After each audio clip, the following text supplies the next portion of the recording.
kita akan masuk pada hadis yang ke-120.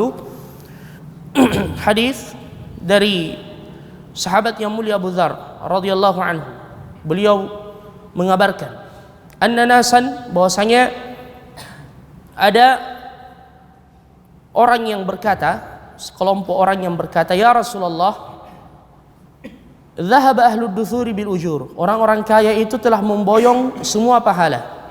Jadi ini orang-orang miskin yang datang kepada Nabi sallallahu alaihi wasallam yang menganggap bahwasanya peluang mereka untuk melakukan kebaikan itu kalah dengan orang-orang kaya. Mengapa demikian? Mereka berkata, yusalluna kama nusalli. Mereka salat sebagaimana kami salat. Wa yasumuna kama nasum. Mereka berpuasa sebagaimana kami berpuasa. Namun wa yatasaddaquna bi fuduli amwalihim. Mereka bisa bersedekah dengan kelebihan harta mereka. Jadi ini yang disebut dengan ghibtah, iri yang terpuji.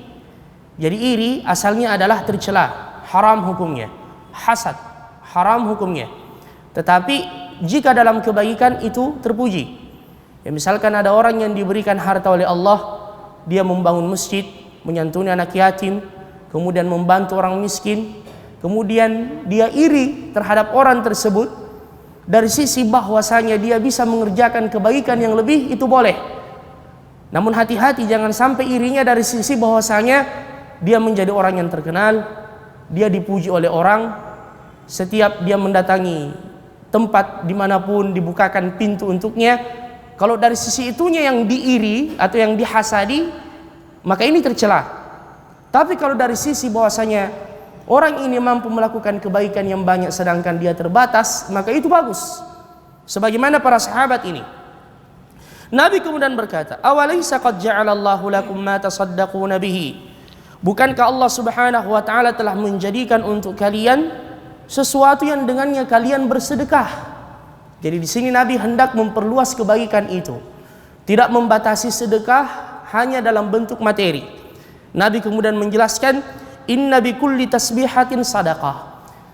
Sesungguhnya setiap tasbih itu sadaqah. Adakah di antara kita yang tidak mampu untuk bertasbih? Kita mengucapkan subhanallah. Ini bernilai sedekah. Setelah salat kita mengucapkan subhanallah 33 kali. Kita sudah bersedekah sebanyak 33 kali. Wa kullu takbiratin sadaqah. Setiap takbir itu sadaqah. Wa kullu tahmidatin sadaqah. Setiap tahmid adalah sadaqah.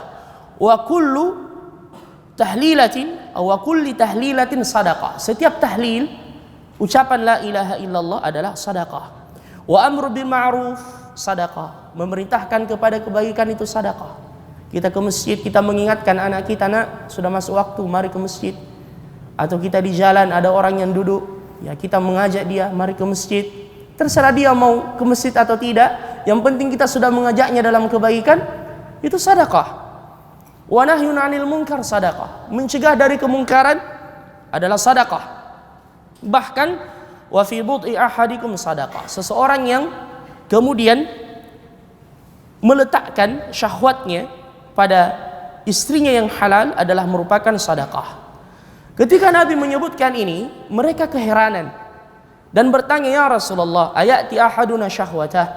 Seseorang yang kemudian mendatangi istrinya melampiaskan syahwatnya, wa yakunu lahu fiha ajr. Dia juga mendapatkan pahala. Nabi mengatakan, ara'aitum law wada'aha fi haram akana 'alaihi wizr. Bukankah ketika dia meletakkan syahwatnya pada sesuatu yang haram, dia mendapatkan dosa? Fakadzalika idza wada'aha fil halal kana lahu ajr. Begitu pula kalau dia meletakkan pada yang halal, maka itu juga berpahala. Makanya biasa ada orang yang ketika dia hendak misalkan ya menikah atau menikah lagi, ya biasa ada yang mengatakan dia menikah lagi itu karena syahwat dan hawa nafsu. Tidak mengapa. Daripada dia melampiaskan syahwatnya pada yang haram, bahkan menikah juga didasari untuk melampiaskan syahwat dan hawa nafsu pada yang halal. Dan andaikan ada orang yang menikah tidak memiliki syahwat biologis dan hawa nafsu, haram hukumnya menikah bagi dia. Dan harus dia memberitahukan kepada calon istrinya. Andaikan setelah menikah ternyata dia tidak memiliki hasrat biologis dan syahwat itu, maka hak bagi istrinya untuk meminta fasakh.